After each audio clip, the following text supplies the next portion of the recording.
The Dave Hooker Show, represented by Banks & Jones, Tennessee's trial attorneys. Play to win, banksjones.com.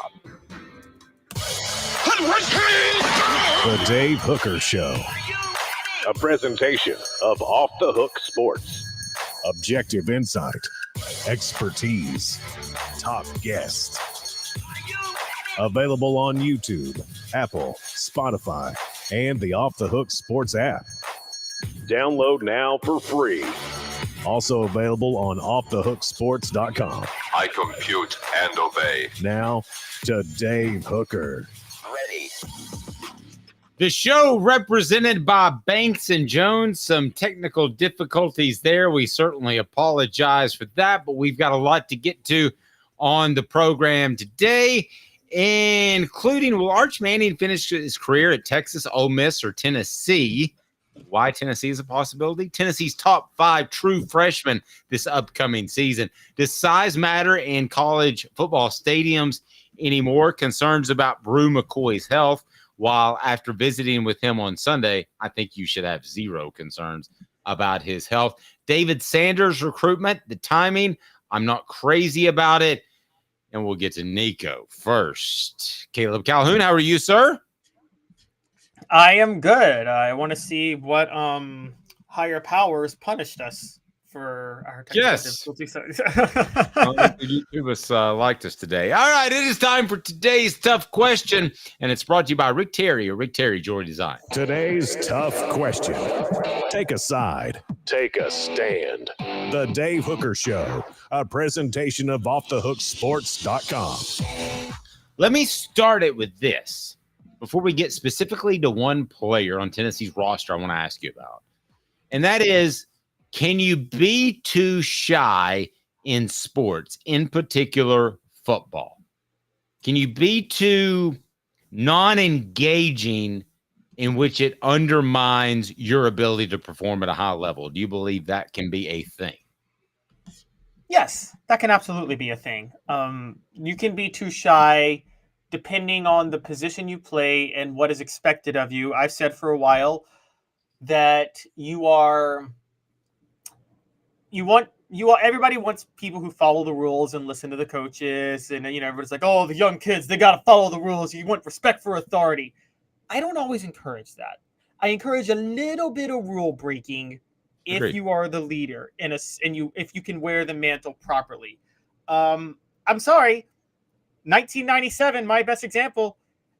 If Peyton Manning and Philip Fulmer are having a disagreement on something to do, I think Peyton Manning should be the one to have the final say, not Philip Fulmer. Y'all can call me crazy on that. Probably was on offense a lot of the time.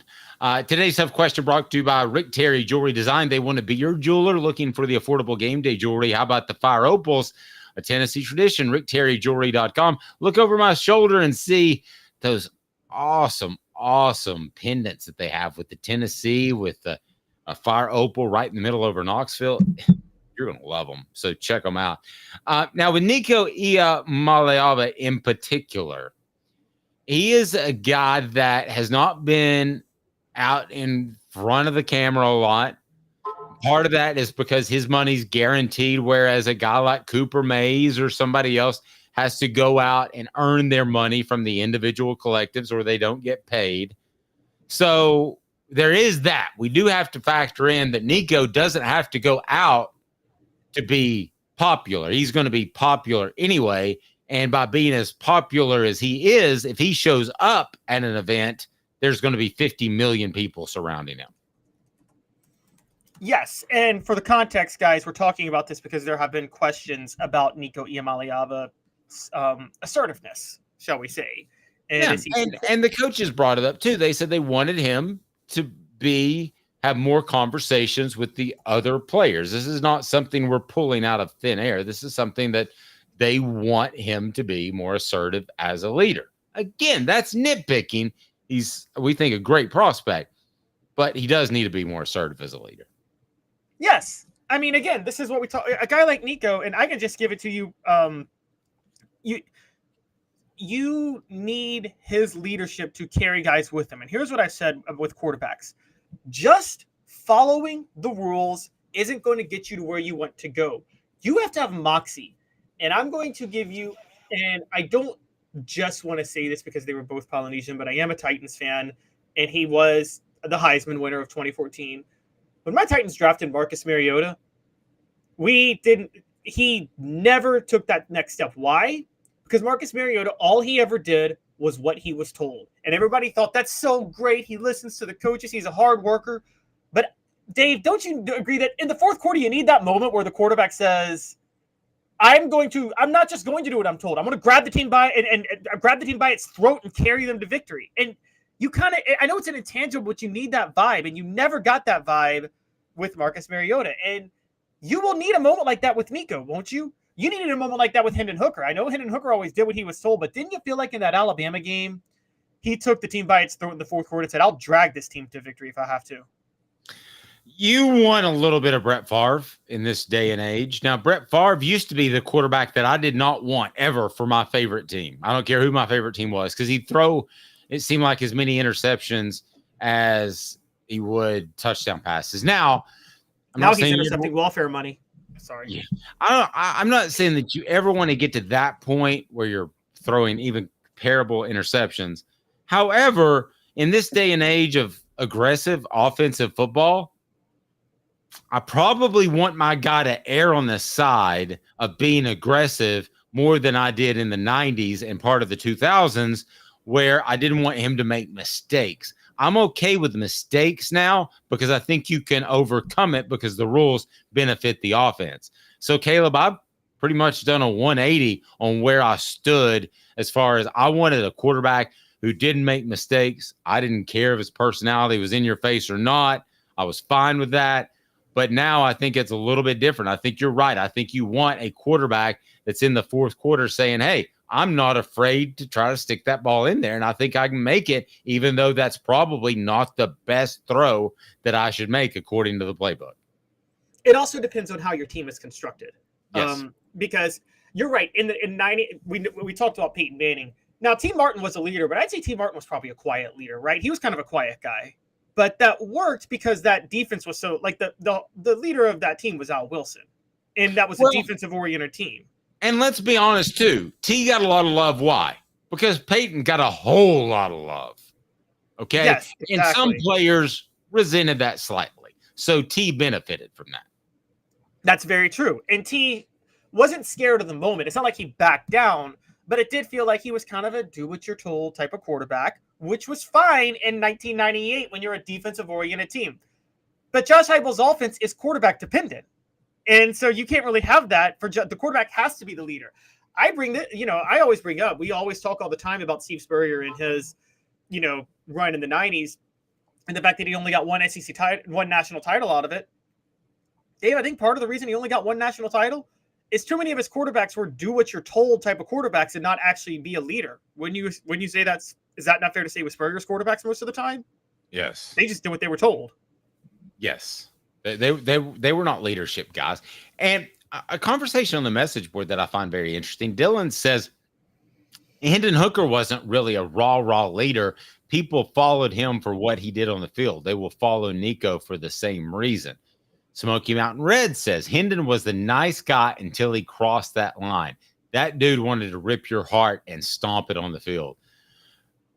Dylan, I love you. You're one of my favorite posters, but I'm going with SMR right there. I don't think that James Banks felt real good about crossing Hendon Hooker before the South Carolina game because all the Jeremy Banks, because the other players rallied around him. I think that's the sign of a good leader. I think that he was willing to get in people's faces. I think there's a misconception out there, frankly, because he was openly Christian, that he was just a super nice guy. He was a nice guy, but sometimes business ain't always nice. And he was business and he got the job done. So I don't think that Hendon Hooker was ever too soft to be an effective leader. Nobody understands. People always get that mistake. There's who you are off the field and who you are on the field. And you know this, Dave, when you get on the field of the court, you can go into a trance and become a totally different person. Did you ever see Hendon Hooker when he ever tucked the ball and ran? He would run into linemen and linebackers, and he would get in the face of whoever tackled him. Remember that? He was ready to fight. Okay. There's one time on the goal line. Was it Alabama that I think he was? I think it was Florida. Was it Florida? Florida got tackled by a guy twice his size, and he was ready to fight him afterward because on the field, Hooker went into a trance, and he wasn't that same guy off the field. I completely agree with that. Now, Smoky Mountain Red, though, said, I think it's way too early to call this from the outside looking in. He has only led the team once in live action. I agree. And please don't let this turn into like a Milton thing in which you think I just don't like him for some personal reason. But there is concern that he hasn't been at as many functions and that sorts of things as he should be. But let's remember, a quarterback is supposed to be somewhat of a diva. The bottom line is divas believe they can stand in the pocket on 4th down and 13 and complete a 15-yard pass and win a football game. So all of this being said, I'm not saying it's bad. If he's a little bit of a diva, that's just fine by me. I got no issue. I want that. Yes. I mean, yes. It's funny because so Peyton Manning was a born, honestly, bit of a diva, just a leader from like the start. But we talked on the phone about this, Dave. Tom Brady, Tom Brady was a quiet guy and really kind of rode the coattails of as the backup quarterback, rode the coattails of the Patriots to that first Super Bowl. I would argue maybe the first 3 Super Bowls. But he developed into a leader over time. And maybe that's, maybe that's what you could see from Nico Iamaleava. Maybe what he has to do is start winning, and then his confidence in leadership will grow. But sometimes you can't force it on people. I don't know if you know this story, and this is why he should have been fired. But I would have said he should have been fired, but I kind of get it. Can I take 1 second and separate one thing you said? Sure. I'm not worried about the leadership at all. Maybe the excitement and that sort of thing. But the leadership, I think he's a good leader. Well, part of being a leader, though, is to break from your coaches and to take the control of the team at certain times and to force them to follow you. And that's what I mean. Okay. And so do you remember C.J. Watson? Very well, yeah. The point guard for Tennessee basketball. Buzz Peterson was frustrated that he wasn't a leader. So he sent him to a camp to become a vocal leader before his junior year.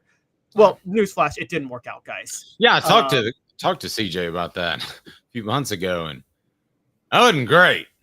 And he wasn't a big fan of that.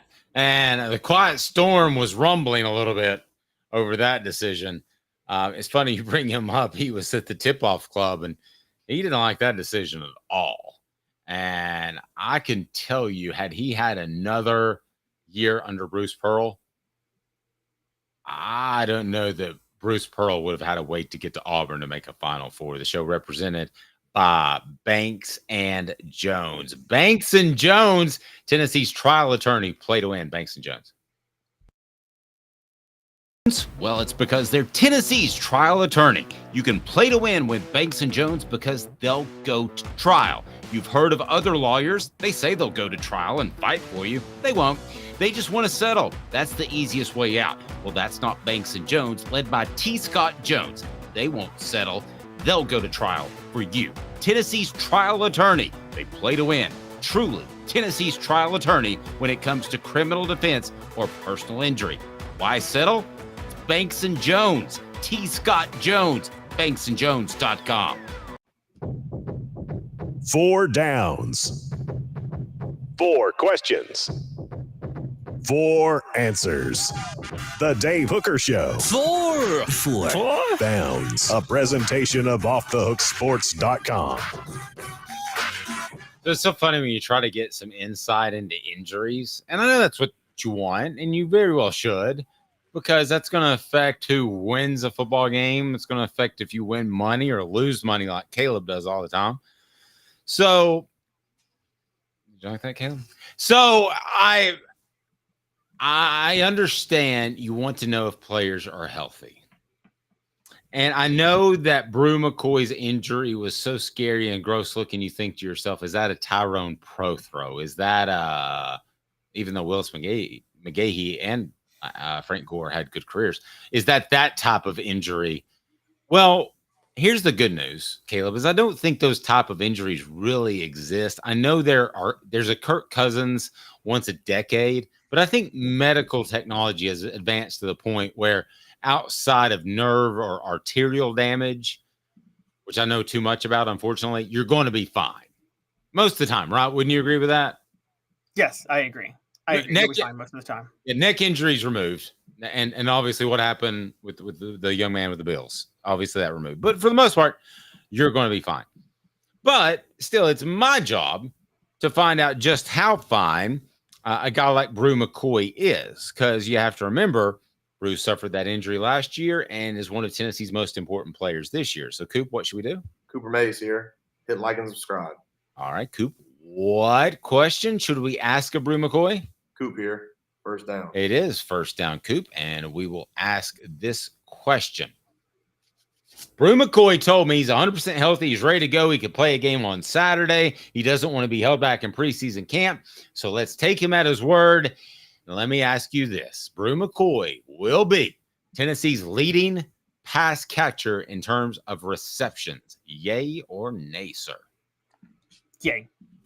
And it's funny because down the road, I'm teasing it, but we have talk about true freshmen I believe in heavily, and it will contradict a couple of what I would say about those true freshmen who I think will have an impact. But even with all of that, I think Bru McCoy is just the reliable go-to guy. I honestly thought he was the more reliable go-to guy 2 years ago, even when Cedric Tillman was on the team. He became the more easily reliable go-to guy. I agree. I didn't think it beforehand. I didn't know it beforehand, but after seeing him play, I agreed with you pretty quickly. All right, what down, Coop? Cooper Mays here. Second down. Bru McCoy will be the leader in receiving yardage, yay or nay? Yay, he'll be the leader in receiving yardage. I'm going to say no, because I think he's going to be a guy who sets up a lot of big plays via his ability to block downfield on screens. Same thing for runs. I think he's going to be an incredibly valuable player. I think he'll have more catches, but not more yardage. And I think he'll have more clutch catches. So I won't go more yardage, but I'll go everything else. What down, Coop? Tennessee center Cooper Mays here. Third down. Is he leading touchdowns, reception touchdowns, yay or nay?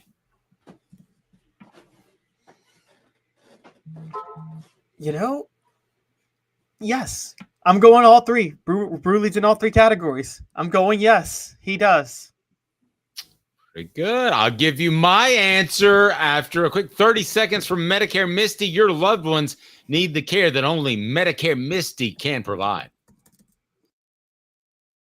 19 years this year. I've been in the community since 1993. You're getting a lot of information. Unlike when you were working, they made the choice for you. Now you have to make the choice. Come to us and let us help you make it easy. Call Medicare Misty, MedicareMisty.com or 423-777-5577. Let us help them sleep at night. And we call her Medicare Misty.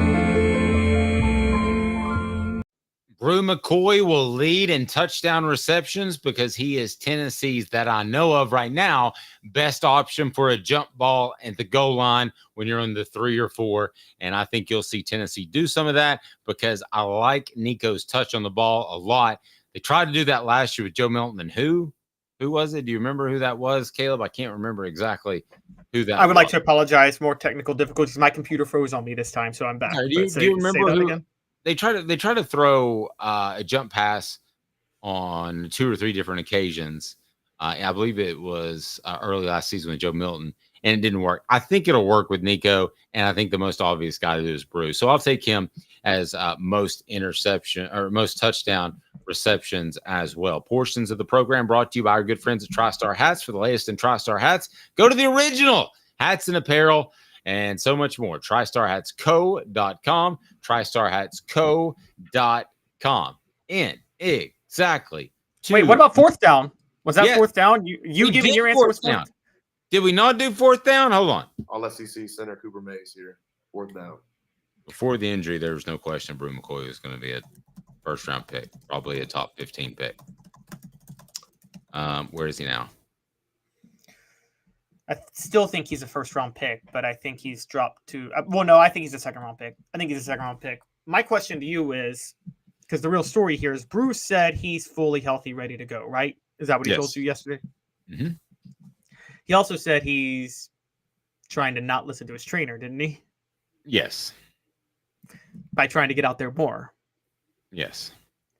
Is there a concern of him re-injuring himself? Sure. He's a competitor. It's up to Tennessee's training staff to step in and tell Josh Heupel that, hey, he's doing too much. And then, unlike previous staffs, Josh Heupel says, Brew, I love you, man. You know, like you're a son to me, but we need to have a conversation. Buddy, you're pushing it too hard. And you don't need to do that. Now, other coaches, had they done that with Jeremy Pruitt, you would have just wondered what in the world's he even thinking. With Derek Dooley, you're thinking, shouldn't you be doing some drywall somewhere, which he used to like to do in his free time? And then with the only Butch Jones, you're thinking he has to have some other ulterior motive, like to get rid of me. But I don't think that's the case here. I think that Bru McCoy should be extremely limited in preseason camp, despite what he wants, because he's just that important to this football team.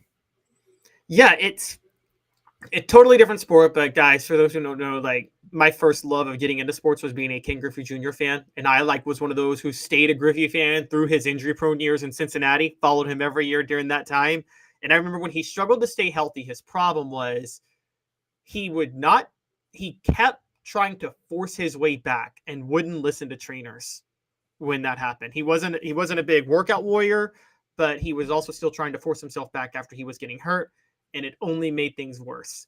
And so you wonder if with a guy like Brew, limit him in preseason camp. Dave, I would consider limiting him throughout the month of September, even with their big games. I would consider not letting him take full control again until October. Okay, I wouldn't do September, but I would do a lot of preseason. I'm sorry if he didn't like it, but that's the facts. I mean, I would have to severely limit him in preseason camp. I don't want him doing a lot. I don't think he needs to do a lot. And I'll say this. I think it sounds good, Caleb, to say, I want to go out there and do it everything. I'm not going to listen to the trainers, but he's also not stupid. I mean, he 25 years old now? I mean, this is kind of his last crack, because no pun intended, because of injuries. If he doesn't do it this year, I mean, if you don't listen to trainers this year, something's mentally wrong with you. I'm sorry. I think that's a statement that's said for fun. That I'm not going to listen to trainers. I'm going to go practice. I'm not going to listen to Caleb and his rundown. I'm going to just talk and do the show I want to do. You know, I wouldn't really do that. I think you're right. You know, future generations are going to look back on the culture, not our culture, but the previous sports culture. I mean, the 50s, 60s, and 70s, and even into the 80s, and determine and look at fans and realize you guys were so stupid for wanting your players to play through injuries because of some idea of toughness. Because all you did was hurt your own team. All they did was hurt your own team by doing that. It's like, remember the old days when we were like, oh, quarterbacks are soft, they slide. My quarterback better slide when he's running. I don't want him out and hurt. Oh, right. I want him running out of bounds too, and not taking that extra hit for a half yard. And the ultimate example, slightly before your time, is Larry Bird laying on the sidelines for the last 3 years of his career and during the Olympics because his back couldn't even sit down correctly. So That's not what you want. You can't do that. I think Nico's smart in that. I don't think it'll be a concern, but it's certainly something to keep an eye on. But I think the fact that he said he was 100% healthy and ready to go was very, very strong. And Tennessee fans, you should rejoice in that, because as Brew goes, I think this offense goes to a large extent. He opens up coverage on the slot receiver. He then opens up the running box. He does all kinds of things with his ability. He's great with a screen game, as Caleb has pointed out, because he's good at blocking for other receivers. He's good at blocking for running backs. Other than Nico, he's Tennessee's most important player on offense, right? Absolutely. Absolutely. It's not even close. And, you know, another example of this is Mickey Mantle. How many years did he cut off his career because he played a year with a torn ACL in the early 50s? And, I mean, Hall of Fame career, but could have been an even greater Hall of Fame career. So instead, he just poured some bourbon on it. And probably a couple of women over it too. Okay, well, I'll give you a more recent one. How about Jason Mitchell? Do you remember him? Oh, played a whole year for Tennessee on a torn ACL, and everybody loved it, and he sabotaged his own pro career for that. Only time. It's the only time. And I thought it would have been a violation of my objectivity that I almost pulled the kid aside and I said, "You do not want to do this." Because that guy was physically good enough to make money in the NFL, to change his family tree financially, and for the love of the game, love of the sport, and maybe the urging of some coaches, he played on a torn ACL for a year.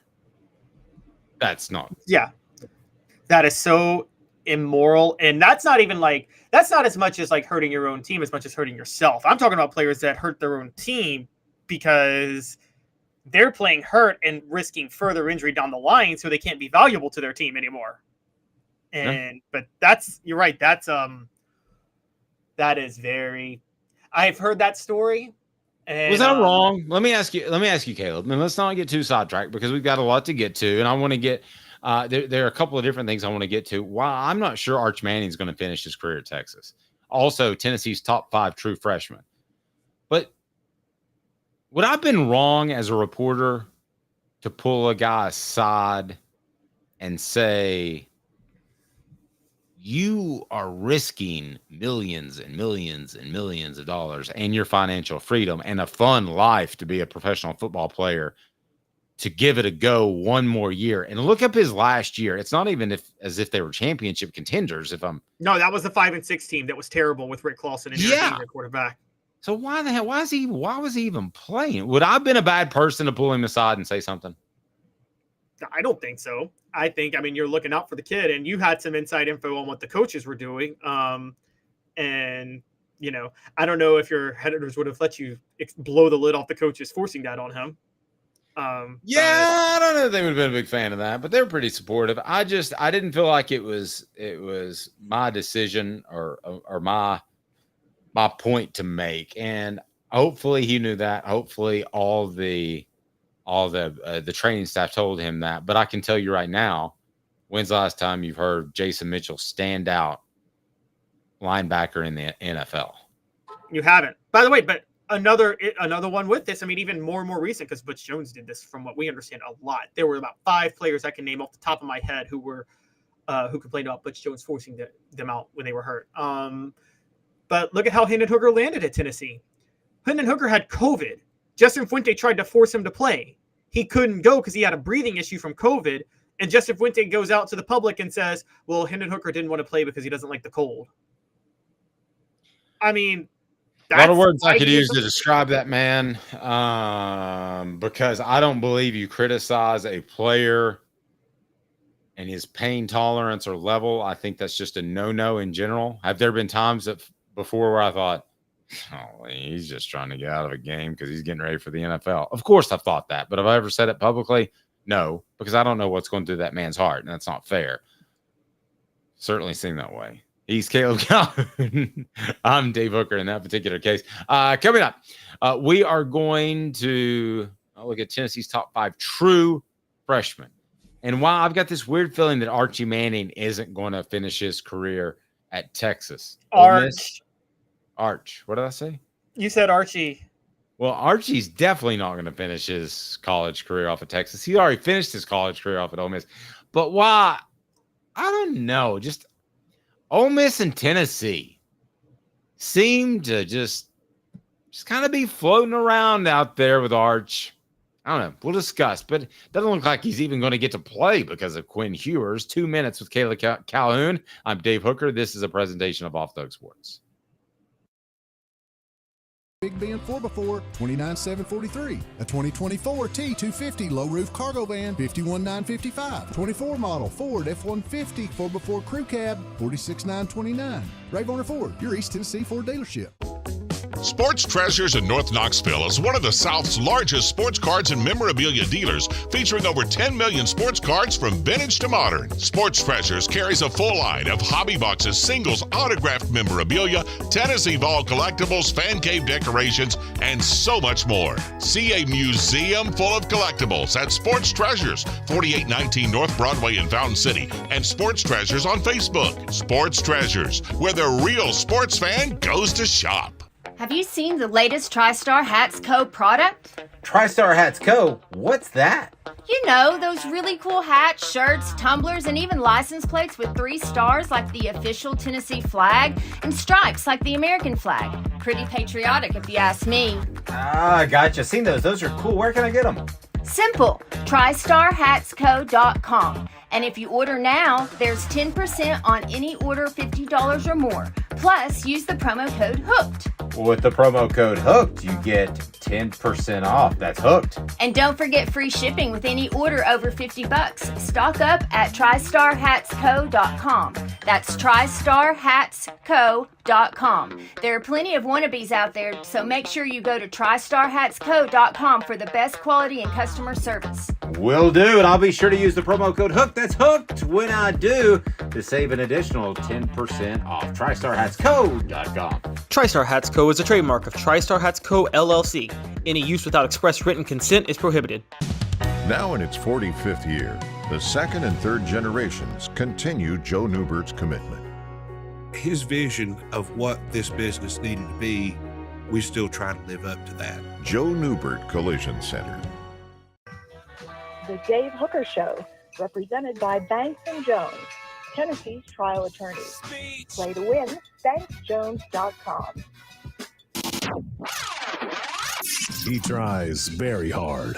The Dave Hooker Show. All I know is when we win a game, it's a team win. When we lose a game, it's a team loss. A presentation of Off the Hook Sports. Touchdown! Unbelievable! YouTube, Apple, Spotify, and the free Off the Hook Sports app. Back to Dave Hooker.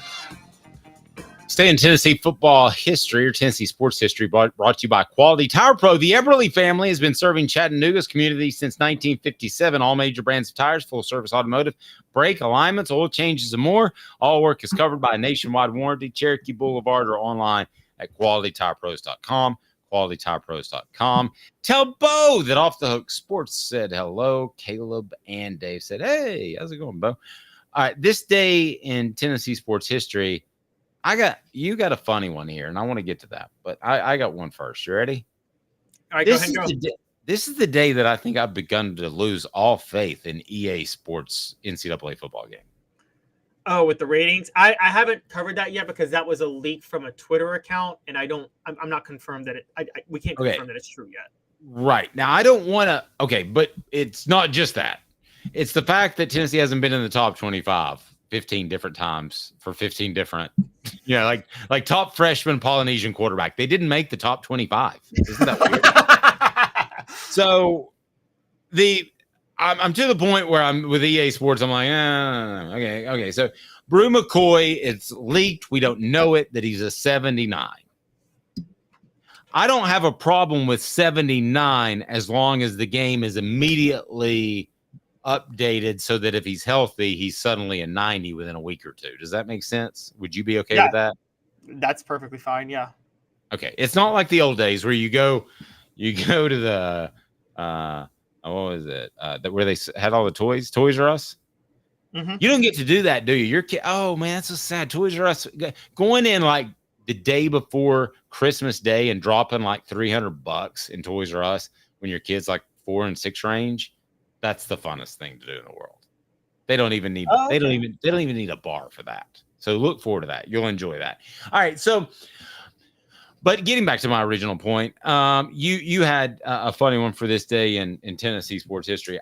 Mine is that I'm beginning to lose all faith in the EA Sports community, and it better change really quick, or this will be the first day that I will look back at and say, well, it was July 8th, 2024 that I thought, those guys are a bunch of goofballs. What do you got this day in Tennessee sports history? Dave, I don't know if you covered this or not, or if you were already at ESPN. I don't know your timeline, but this day in Tennessee sports history is a cautionary tale of athletes throwing away careers because they maybe had a few too brewskis the night before. It's carried into the morning of July the 9th, but it started July the 8th when Derek Dooley's first year on the job, the summer of 2010. Darren Miles, Marlon Walls, and Greg King decided to go out and get into a few shenanigans. And it ended with Darren Miles, was it assaulting a police officer and getting dismissed from the team? And Derek Dooley, just months onto the job, inheriting a mess, has to call a press conference the next day, and he says it's a privilege, not a right, to play for the university, and he has to dismiss Darren Miles from the team. Did he really host? I don't remember this, and I did cover it. But did he really hold a press conference just to say, "Hey, don't be a jackwagon"? He had to hold a press conference about about dismissing Darren Miles and then the suspensions he had to do. And I actually gave him credit at the time because I think he was trying to go public. He stepped foot out in public and said, a lot of coaches hide behind discipline issues. And he went right out in front. And I think he was trying to show strength because of all the questions of him taking over at Tennessee at the time. But he went into detail. He talked about how Darren Miles' mother was crying to him when he made the decision, which may have been a little too personal. Probably shouldn't have done that. But at the end of the day, cautionary tale, if you are on a football scholarship, if you're going to go out, maybe don't get too drunk and maybe don't punch a police officer. Maybe just don't do those things. Well, I mean, if you want to have a good career, generally getting hammered and hammering a police officer is not a good idea. And that's just not as dumb as going to rob a gas station, but no, for a hamburger, 15 seconds. Go ahead. Was Darren Miles part of the Lane Kiffin class? Was he one of those guys? I believe he was, but you can double check it. I'm pretty sure he was. 15 seconds from Neubert Collision Repair. 5th year, the second and third generations continue Joe Neubert's commitment.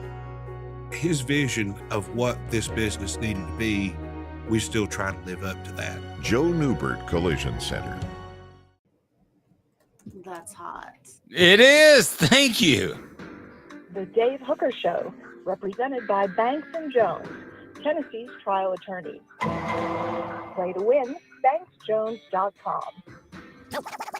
You're listening to The Dave Hooker Show, a presentation of offthehooksports.com. The internet is full of pictures of each and every one of you. Available on YouTube, Apple, Spotify, and the Off the Hook Sports app. Download now for free. Is there nothing you people can't do? Also available on offthehooksports.com. Over the years, we've mixed some great flavors. Reese's peanut butter cups, chocolate and peanut butter, that goes great together. Chocolate and milk. What other great? Peanut butter and jelly. But I will tell you one thing that doesn't mix together well. Pulling out a trash can here so you can see it. Oh, Butch Jones pulling out the trash can. No, pulling out the Butch Jones is not in my trash can. This is the Core Power chocolate, which I like it because it has protein in it. But this is the V8 with extra vitamins. Can you imagine how V8 tomato juice and chocolate protein drink go together? Would you like to, on a scale of 1 to 10, 10 being putrid, 1 being I can handle that, where would you go on that? I'm going 10. That sounds disgusting to me.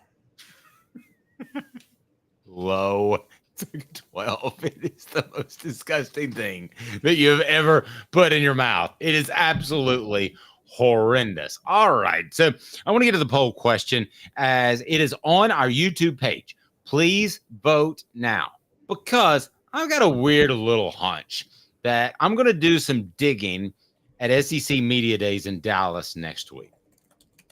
But I got a weird hunch that Arch Manning is not particularly pleased with his time at Texas. And I can tell you there were some people in the SEC that did not want him to go to Ole Miss despite the tie there.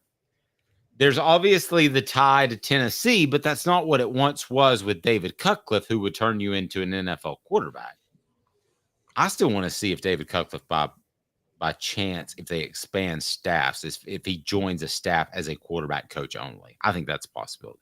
But right now, we got Arch Manning will finish his career with Texas 52%, Tennessee 5%, Ole Miss 19%, other 24%.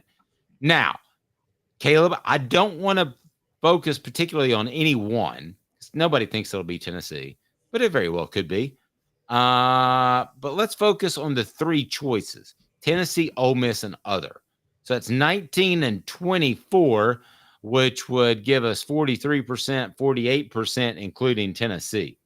That's 48% of our listeners that do not believe Arch Manning, the highest rated quarterback in his class, will stick with his school.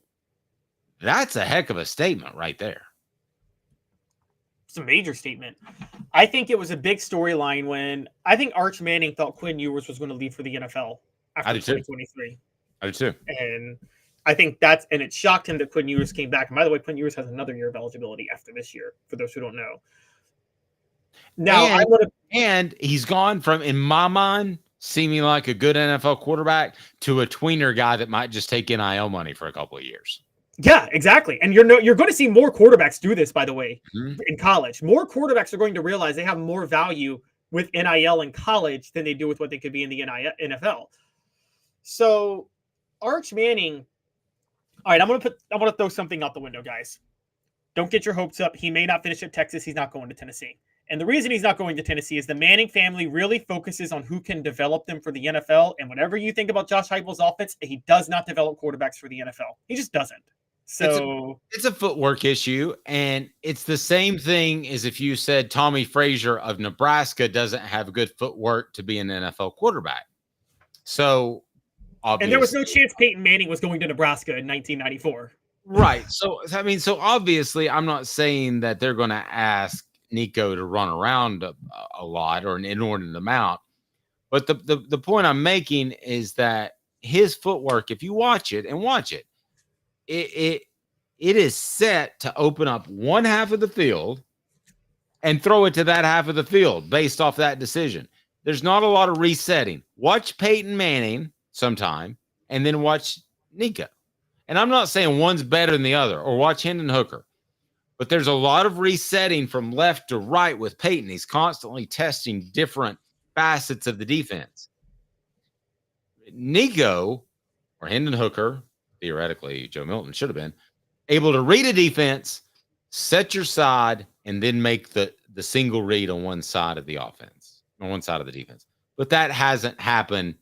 I think Nico will be able to handle that, and I think he'll be very good at that. I agree. Now, here's where, with Arch Manning, the reason I would still bet on Texas over Ole Miss is because, Dave, this is crazy. It's not as bad as Tennessee, but Lane Kiffin's system is not conducive to developing quarterbacks that well for the NFL either. Lane Kiffin came out of people think that because he was at USC with Pete Carroll, and everybody looks at the Matt Leinerts, Carson Palmers. One, Matt Leinart was a bust. Everybody knows that. Dave, you and I could have played quarterback for those USC teams and maybe won the Heisman, right? Yes. In the mid 2000s. Then there's Mark Sanchez, that was after Lane Kiffin, but still, there's that issue. But there's also the issue that a lot of Lane Kiffin's offense takes elements from what Jeff Tedford ran back in the day. And as you know, no coach was worse at preparing quarterbacks for the NFL than Jeff Tedford and making them look good in college. And people will bring up Aaron Rodgers. Guys, I don't know if you know how much Green Bay had to do to rework Aaron Rodgers' footwork before they could start him. He had to sit for 3 years behind Brett Favre because he would have been a total disaster had he started before that. They had to completely retrain him how to play quarterback because Jeff Tedford taught you every bad habit in the book. And Lane Kiffin comes from that coaching tree. That's why he worked with Jeff Lebby, who also worked under Josh Heupel, and that's why Lane Kiffin has worked with Kendall Briles. Well, now wait a second. Let me stop you on one thing. You seem to be saying coaching tree as if that's a bad thing. To me, it's just different. It's different than what David Cutcliffe teaches as a pro style. It's not better nor worse. It's just different. I'm saying if you're a Manning looking to be developed for the NFL as well as possible, you're not leaving Steve Sarkisian for Lane Kiffin or Josh Heupel. You're not. Okay, but let me ask you this. What if the next evolution of football is a Josh Heupel type of offense where you make things easier on the quarterback because you're only reading half of the field. I'm just throwing this out there. I'm not saying I believe this, okay? But what if that's the next evolution of football? Then the Mannings are smart enough to say, Arch has got 10 good years to play in the NFL. This offense may be in vogue. Let's get him in this offense under Josh Heupel. Does not work in the NFL for 3 very big reasons. Okay. Most important reason is Josh Heupel's offense depends on receivers being able to torch cornerbacks on the outside, doesn't it? Well, truth to that, yes, I will not disagree with that. Cornerbacks don't get torched in the NFL, guys. And that's getting torched in the NFL is getting beaten by half a stride. Yes, exactly. And so that's the first part. The second part, this is less important, but it's still a thing. Downfield blocking is not as allowed in the NFL. And you know that. They're much stricter on downfield blocking in the NFL than they are in college. Yeah. So for those that don't know, so when you run play action, your offensive linemen in the NFL are supposed to hold within a yard of the line of scrimmage until it's definitely a run. Okay. So then they can go down and block whoever they want to. But you're not, it's illegal downfield blocking on a passing play if you were to do that and the quarterback kept. In college, I just want to explain this real quick. In college, you're allowed 3 yards, and they let them go further than that. I've seen them 7 or 8 yards downfield at times. I mean, it's almost Australian rules football. It really is. So that's what you're talking about, is the fact that the rules are so much different. And I agree with you. It makes Josh Heupel's offense a lot better fit for the college game. Absolutely, it does. And it's the big part is because Josh Heupel's offense doesn't go unless you have the draw play or unless you have the vertical rushing attack. And I mean running between the tackles and the screens. And, the screens are where he's really benefiting from the downfield blocking. But then there's a third layer to this. And this is not as big as the receivers torching, but it's kind of connected, which is the hash marks are narrower in the NFL. Josh Heupel's whole offense is about the wide splits. You can't run those wide splits in the NFL. So that was actually my one that I thought I could come up with that you wouldn't come up with. But I got another one just in case, because you came up with the toughest one. Go ahead. Oh, I was just going to say, and the reason you can look at one side in college is who's going to be open before you snap the ball in Heupel's system, because all you have to do is read the safety. And whichever way the safety is leaning, you can look the other way because the safety cannot disguise coverage in college because of the wide splits. You don't have those in the NFL. I think it would also be more difficult for Josh Heupel to have a potent running offense if he didn't get to pick the linemen specifically. Because I think what he's doing now and what he has done, he found a Cooper when he showed up on campus. Smart guy, right? Physically, probably not the most gifted. Cooper will tell you that. I'd say it in front of Cooper. Cooper would go, yeah, you're probably right. But gifted enough to play the position. Smart. Gets everybody in there. Look at the guards. Same physical makeup across the board. With the exception of Dane Davis. Take Dane Davis out of this conversation, and then I'll address him in a second. Okay, the guards all have a similar build. They're big guys. They're oftentimes a little bit shorter, and they're thicker. The tackles have better feet. So what Josh Heupel is doing slowly is he's not just taking any offensive lineman he can take off the scrap heap because Georgia and Alabama don't want them. He's actually building his offensive line the way he sees fit.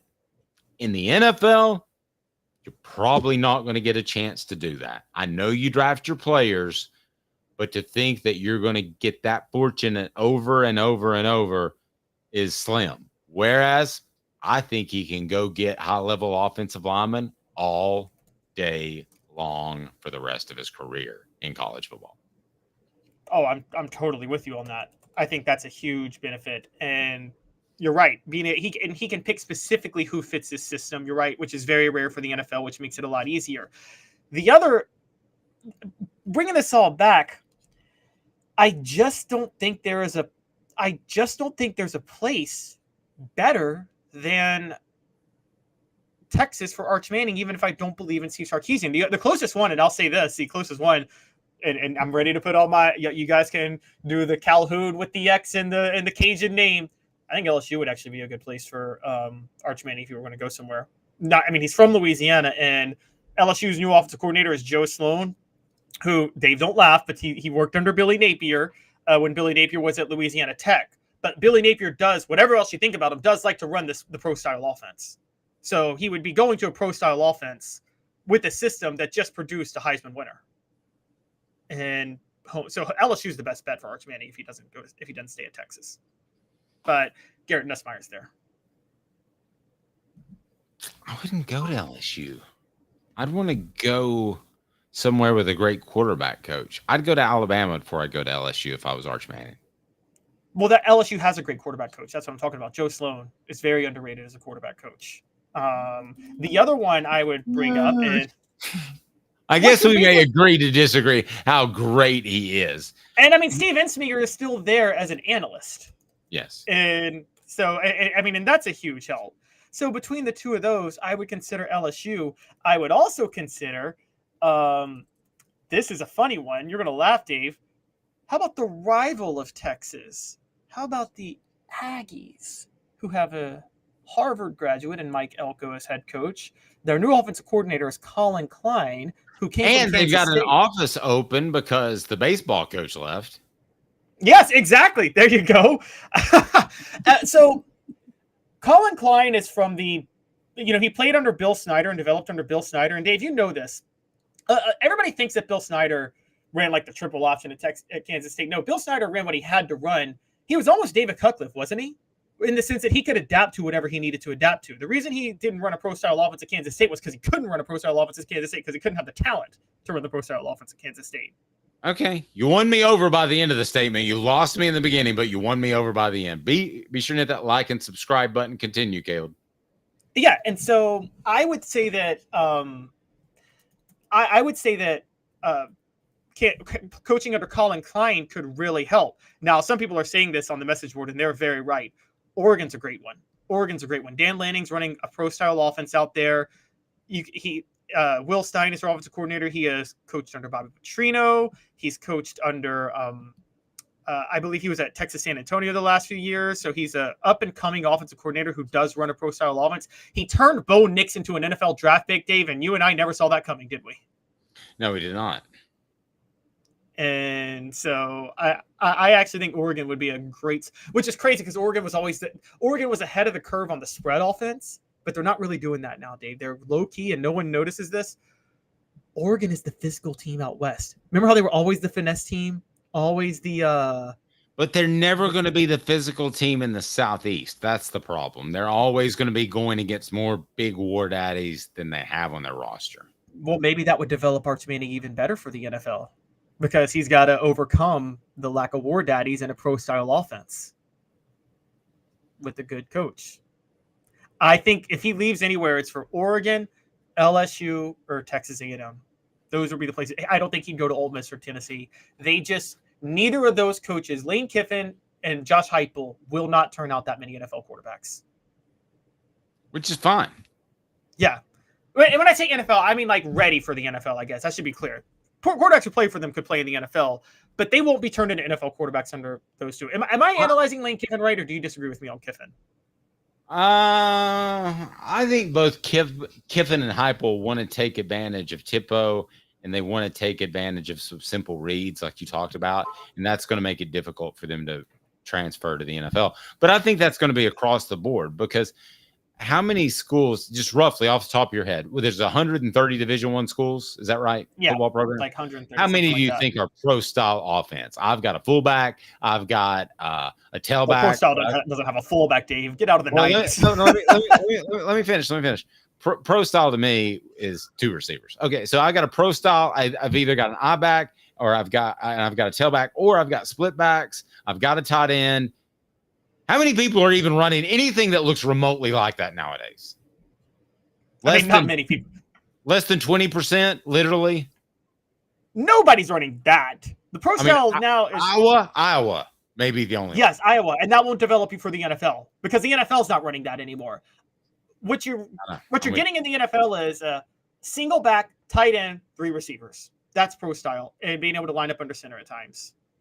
Yeah, I mean that's one personnel. I mean I mean that's what they're doing now. That's kind of like nickel has become the base defense. But I still believe I still believe, and this is going to happen, because you mentioned earlier how Josh Heupel doesn't like to hit in practice, and they're not very physical in practice. There's going to be a team that's going to buck up like Iowa and have a little bit more talent and play physical like that and have some success. I guarantee you that'll happen. I mean, what do you think Michigan just did? Michigan just won the national championship doing that. Exactly. That's exactly what Michigan did. Oops, left them out. 2 minutes with Caleb Calhoun. I'm Dave. Well, they just won the national title. With Caleb Calhoun, I'm Dave Hooker, Off the Hook Sports. Coming up, the stadium size even matter in college football anymore? And who is Tennessee's top true freshman in 2 minutes with Caleb Calhoun? I'm Dave Hooker, Off the Hook Sports. 5th year, the second and third generations continue Joe Neubert's commitment. His vision of what this business needed to be, we still try to live up to that. If we wouldn't put our family in it, we're not going to put their family in it. If you're going to say that you're doing the best work in Knoxville, now saying it's one thing, producing it and providing it's another.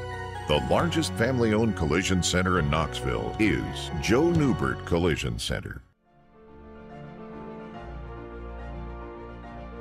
Hi, I'm Rick Terry, and we at Rick Terry Jewelry Designs pride ourselves in the highest quality craftsmanship from a family-owned business here in Knoxville for over 35 years. At Rick Terry Jewelry Designs, we also take pride in being an affordable option for all your game day accessories, especially those fire opals. At Rick Terry Jewelry Designs, we want to be your jeweler every day and especially on game day. Go Vols! Hi, Mike Davis here with City Heating and Air, reminding you to always dare to compare. Our team provides quality local heating and air service, installation, and maintenance across East Tennessee. We use only the best equipment like American Standard heating and air conditioning for your residential, new construction, or commercial needs. Honesty, dependability, and customer satisfaction have been the cornerstones of our business since 1961. City Heat and Air. Dare to compare.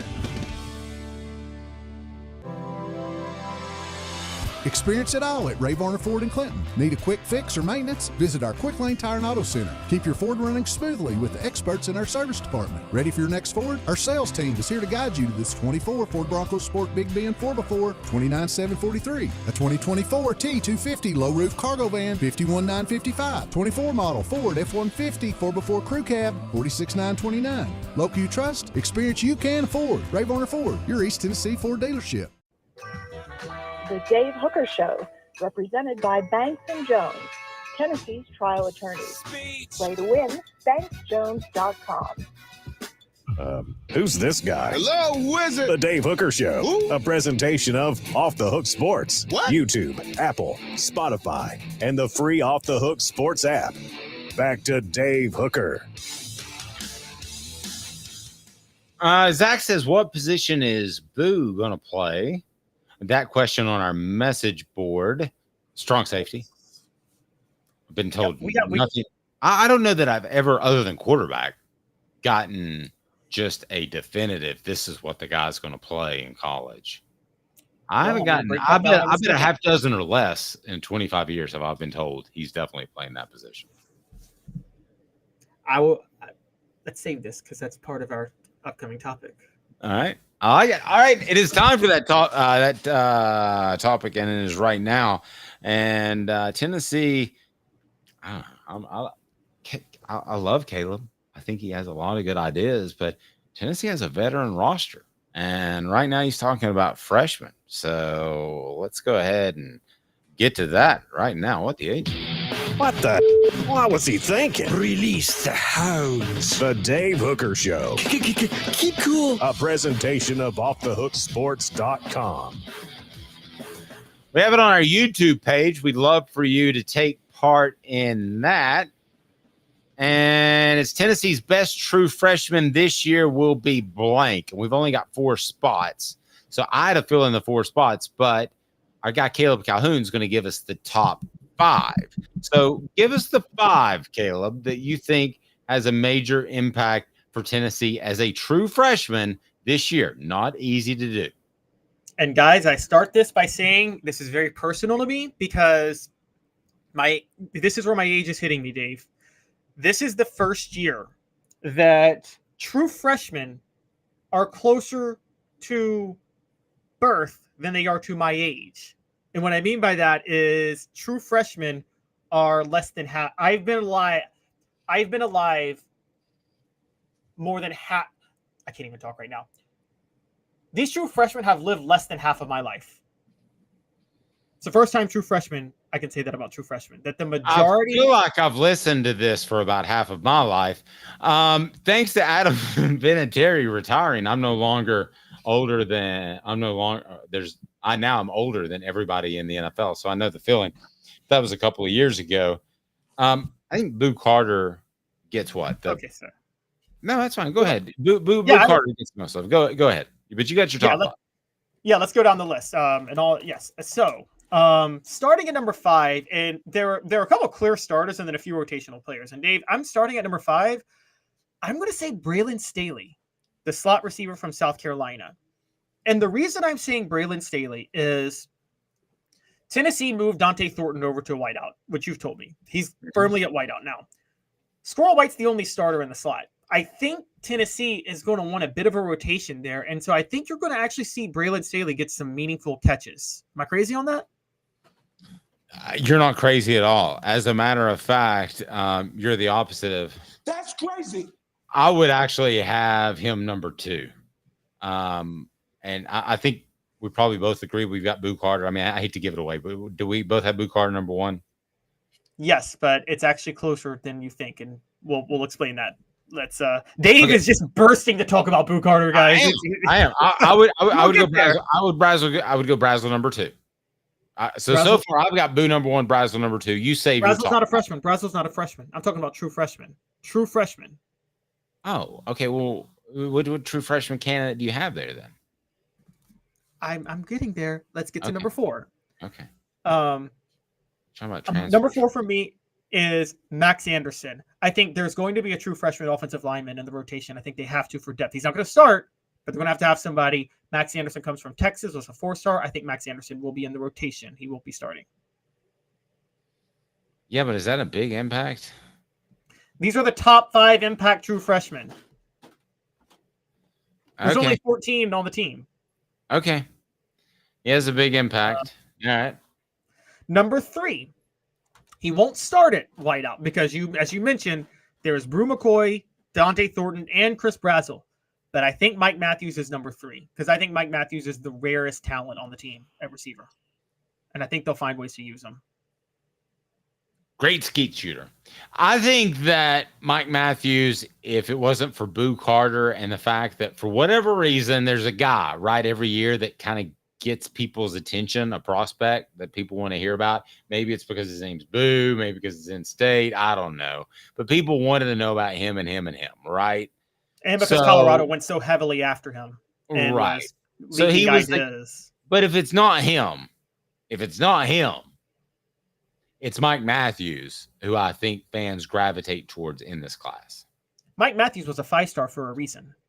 And yeah, so I agree. Now, here's my 2 that I think are going to start. We'll get to Boo. But number 2, Dave? You don't think Matthews is going to start? I mean, over Bru McCoy, Dante Thornton, Chris Brazel? You think Matthews could take any of their spots?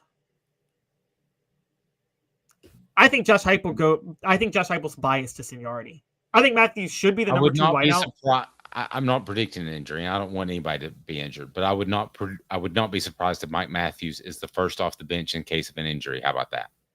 Okay, I could see that. Number 2, and this is who you keep forgetting about, and he has to step in and be the starter because he's the only option. Peyton Lewis at running back. Tennessee does not have a quality feature back on this roster. Cam Seldon is not quality. Okay. Now, Zach says, I think Arian Carter or Seldon were top picks last year preseason. They were. Cam Seldon can't play. Sorry. Cam Seldon, I've got questions about his vision. I had that when everybody was all about him last summer, and so did Caleb. Arian Carter is going to be great. He's just been banged up. So I don't think we were incredibly off. Especially if you factor in that they needed Seldon last year, not that they were going to have him. There's two different things. You need something and you're going to get it. They didn't get it, but they needed it. So if it came up in conversation, it wouldn't surprise me. Yes. So Peyton Lewis did not play in the spring. Dave, is Tennessee not in trouble if Peyton Lewis doesn't immediately step in as the starter, as the feature back? Because Dylan Sampson can't do it, guys. I'm sorry, he can't do it. And Khalifa Keith is a power back. They don't have a feature back on this roster.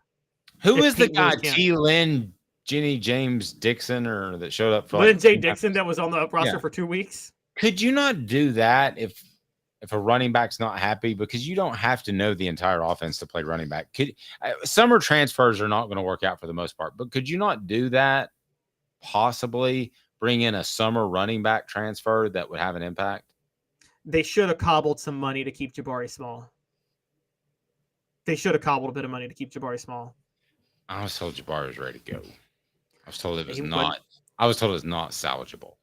It was not a smart move by Jabari Small. He was going to be the feature back this year. I agree. And they should have cobbled the money. He was not Jalen Wright, but he could have turned himself into an NFL draft pick this year. They should have cobbled the money to keep him, and he should have stayed because Tennessee doesn't have a feature back, and that's why Peyton Lewis is number 2 on this list. But remember this. You talk about cobbling the money together.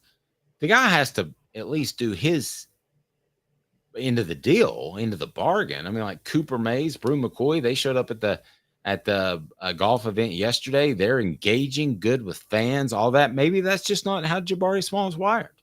He was super valuable, though. So I agree. That's why Peyton Lewis might be freshman all SEC this year because he. Okay, but I would argue this: he's not so valuable that if he half A's it through NIL responsibilities, that I'm going to pay him and just hope it works out on the field. He's not that. Lewis or Small. Small. If he was Jamal Lewis, I would say, all righty, here's your NIL money. Why don't you send out a tweet about once a week and you can just show up and play on the field and we're good.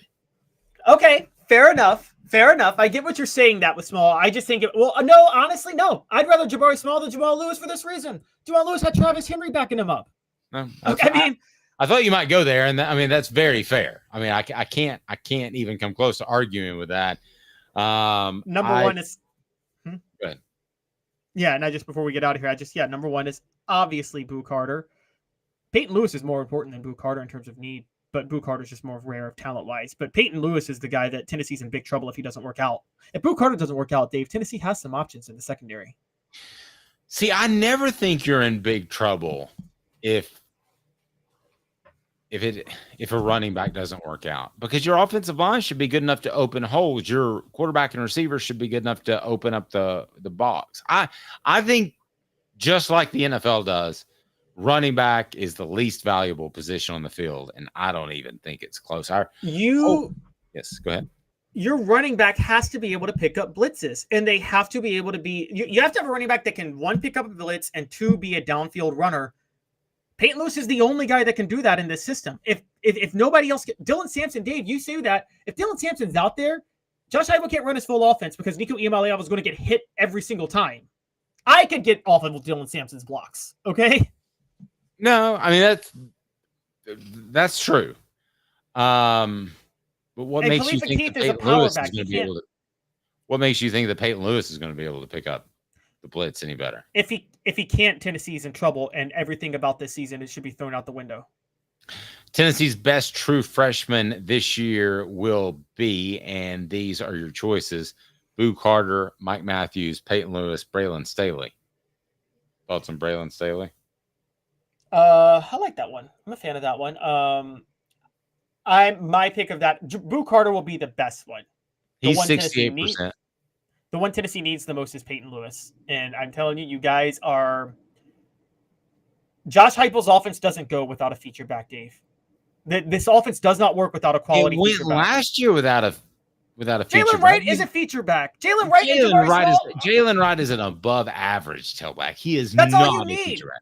That's an above average feature back. A guy that can... All I'm saying is this. A guy that can shoulder 20 carries in a game, that can carry, that is fast enough to carry it to be a downfield runner, and can also pick up blitzes. All of that you have to be serviceable at. Khalifa Keith is not serviceable enough to be the downfield runner with speed because he's a power back. And Dylan Sampson's not even serviceable as a blocker. And Cam Seldon is not serviceable as a runner because he's a terrible runner. Don Self, State Farm customer service still matters. We all want the best prices, but when you got to file that claim, you want to be taken care of. That's Don Self at State Farm, the greater Chattanooga area. Call 423-396-2126 or go to donself.net. That's donself.net. Customer service still matters, especially when it's time to file that claim. It is important. Trust me. 2 minutes with Caleb Calhoun. I'm Dave Hooker. This is a presentation of Off the Hook. Well, we've already 5th year, the second and third generations continue Joe Neubert's commitment. His vision of what this business needed to be, we still try to live up to that. If we wouldn't put our family in it, we're not going to put their family in it. If you're going to say that you're doing the best work in Knoxville, now saying it's one thing, producing it and providing it's another. The largest family-owned collision center in Knoxville is Joe Neubert Collision Center. Hi, I'm Rick Terry, and we at Rick Terry Jewelry Designs pride ourselves in the highest quality craftsmanship from a family-owned business here in Knoxville for over 35 years. At Rick Terry Jewelry Designs, we also take pride in being an affordable option for all your game day accessories, especially those fire opals. At Rick Terry Jewelry Designs, we want to be your jeweler every day and especially on game day. Go Vols! Hi, Mike Davis here with City Heating and Air, reminding you to always dare to compare. Our team provides quality local heating and air service, installation, and maintenance across East Tennessee. We use only the best equipment like American Standard heating and air conditioning for your residential, new construction, or commercial needs. Honesty, dependability, and customer satisfaction have been the cornerstones of our business since 1961. City Heat and Air. Dare to compare. Experience it all at Ray Varner Ford in Clinton. Need a quick fix or maintenance? Visit our Quick Lane Tire and Auto Center. Keep your Ford running smoothly with the experts in our service department. Ready for your next Ford? Our sales team is here to guide you to this 24 Ford Bronco Sport Big Ben 4x4, $29,743. A 2024 T250 low roof cargo van, $51,955. 24 model Ford F-150 4x4 crew cab, $46,929. Local you trust, experience you can afford. Ray Varner Ford, your East Tennessee Ford dealership.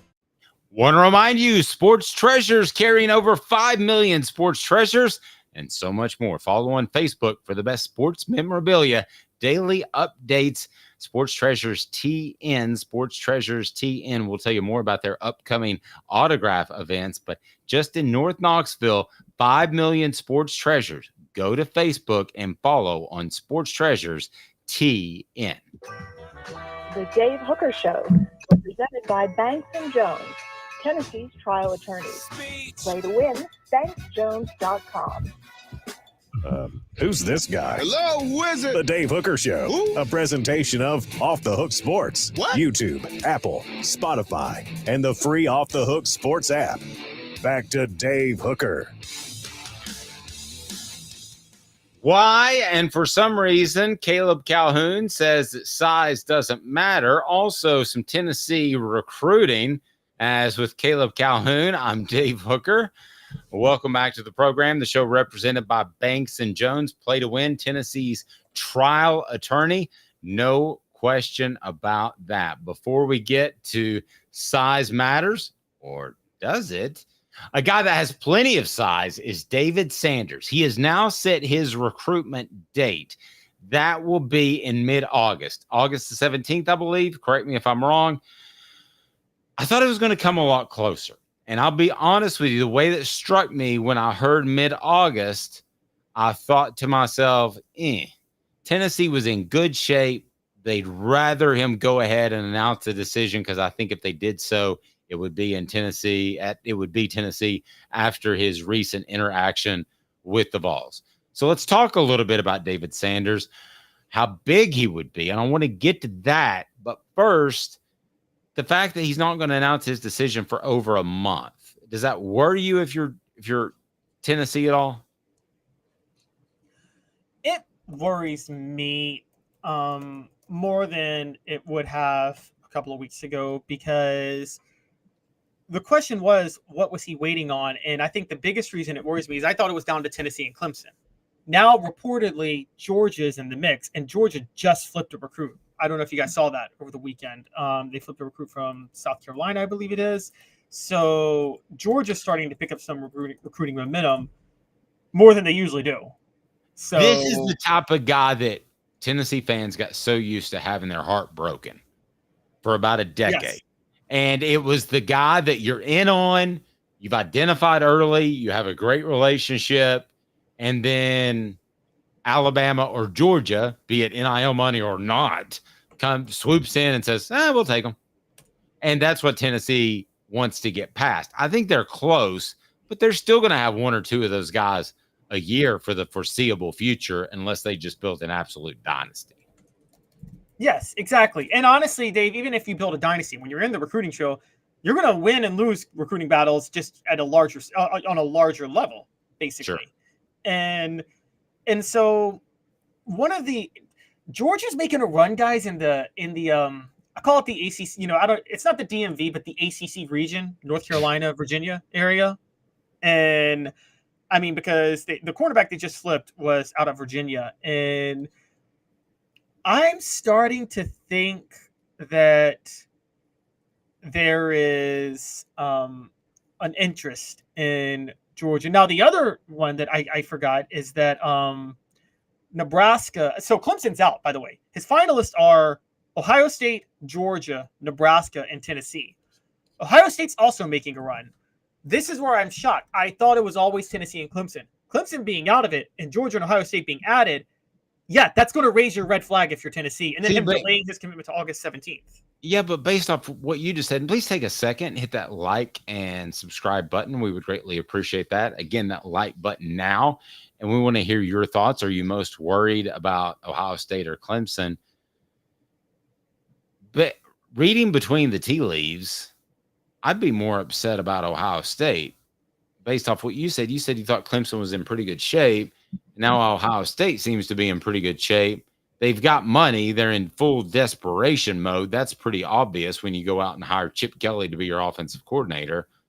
So I kind of see this a little bit differently than you. I see Ohio State making a big push, maybe even a big NIL push here to try to muddy the waters, which it appears as if they're doing at the very least. I mean, that's your first step. If you're out of the running, two other schools are ahead of you, your job is to muddy the waters first, and then you try to separate yourself. But right now, they've done a good job at muddying the waters, if it is Ohio State doing so.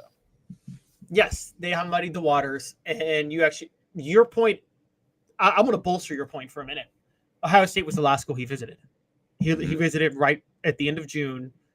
And then July comes, and it comes out that he's delaying his commitment until August, which suggests that Ohio State is, you're right, cobbling. I said this from the start. Ohio State's all in on this year. Their boosters are basically saying, you better win us a national title or you're fired, Ryan Day. They are not happy about losing to Michigan 3 years in a row. Well, and I don't mean for this to sound like I'm being a smart A, okay? But duh.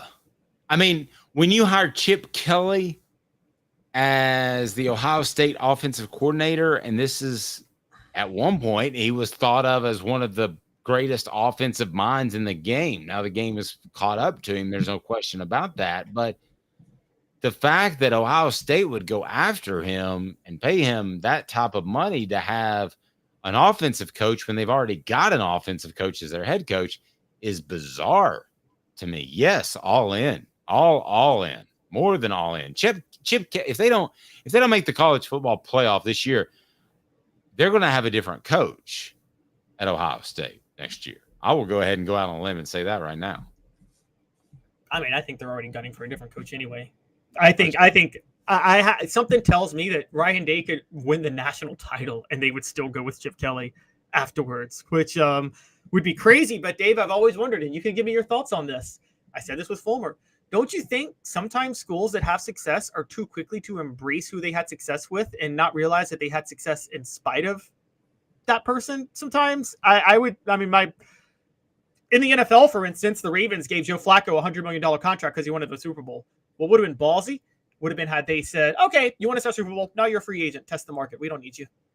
I mean, could you see Josh Heupel doing anything like Ohio State did? Getting a Chip Kelly as an offensive coordinator? Yeah, and I don't know that it was Ryan Day's decision, but could you wasn't. see him be? I don't think it was either. But could you see him accepting that? If the administration came and said, "You've got to have this dude, you've got to hire this dude." No, I couldn't see Josh Heupel accepting that. He is.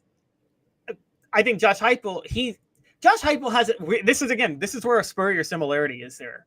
Josh Heupel kind of treats coaching college football like playing Madden, doesn't he? He enjoys calling plays, and that's where the fun comes for him. That's why you notice Jimbo Fisher, when play calling duties were taken away from him, didn't it seem like last year Jimbo Fisher just did not care if he was going to get fired or not? He's like, I'll sit on the money if you do this. I don't care. Yeah, he's kind of in that Ed Orgeron school of thinking. Let's just go ahead and enjoy it. This is what's going to happen.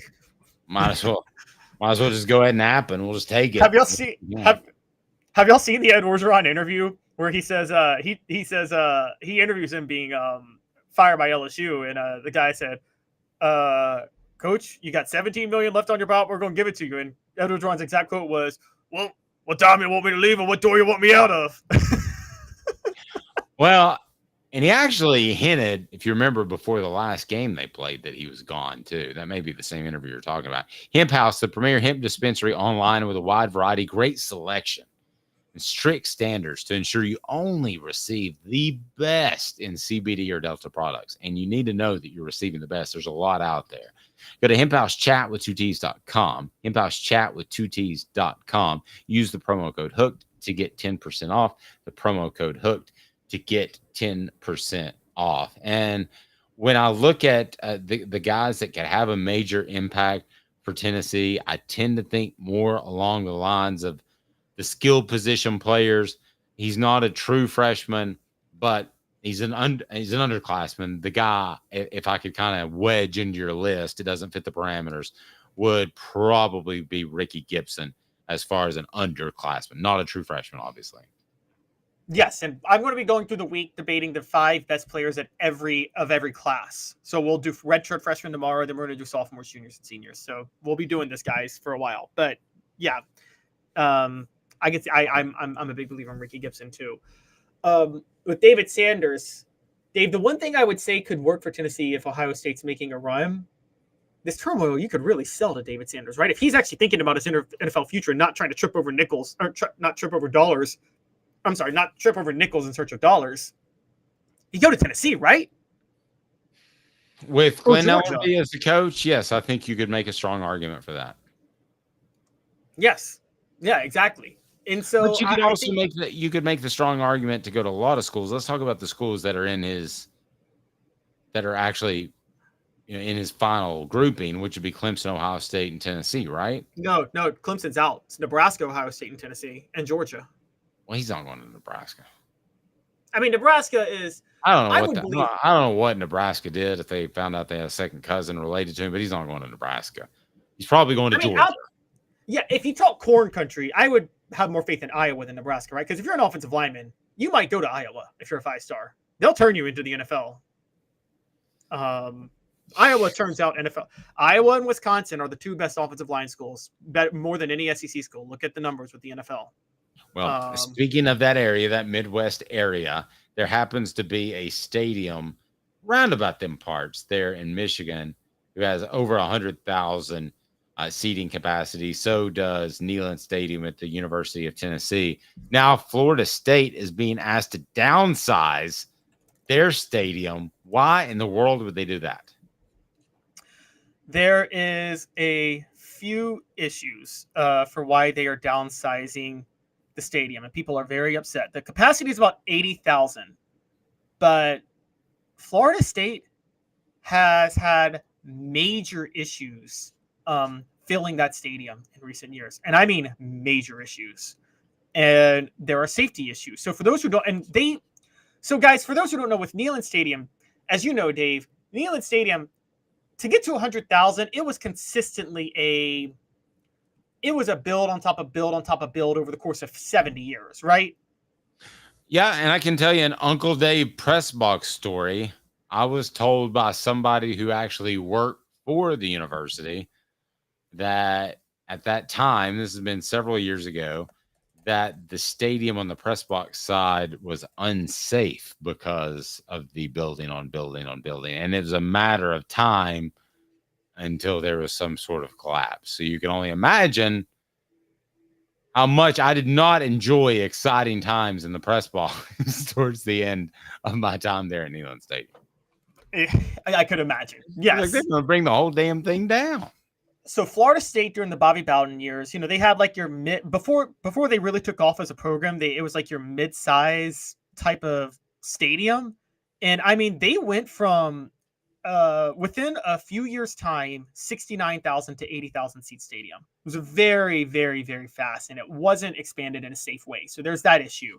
There's also the issue of them because they're stuck in the ACC, they've been getting really bad games, and until last year were very mediocre, so you just couldn't fill the stadium.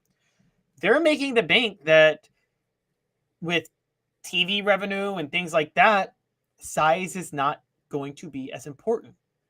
It's also a red flag that I haven't gotten to yet, but this could tie into what they're planning to do with their conference future. Can I offer up a little something? Sure. I do not want to see little bitty stadiums like in the NFL. And part of the reason that those are there is because they generate as much revenue off suites as they do actual ticket sales. So they can do that. They can have smaller stadiums, less of a headache. Why not? You get a guy to pay $10,000 instead of $100 a ticket, then you've done great.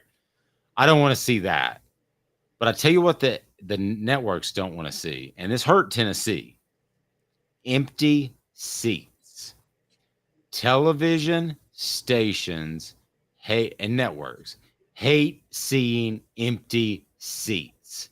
That's why a lot of times if you're watching a sporting event and you're thinking to yourself, I wonder how many people are actually at this game. It's probably because the camera's not panning up and showing you how many people are not at the game.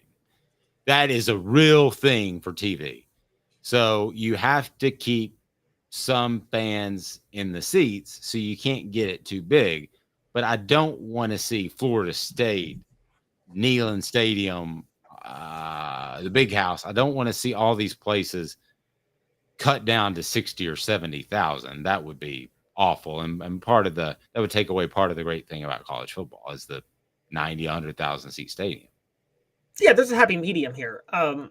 And to your point with Tennessee, for those who don't know, one of the most embarrassing moments in Tennessee athletics history was the second time they played Nebraska when they played them in the Fiesta Bowl the year after the 98 national championship game.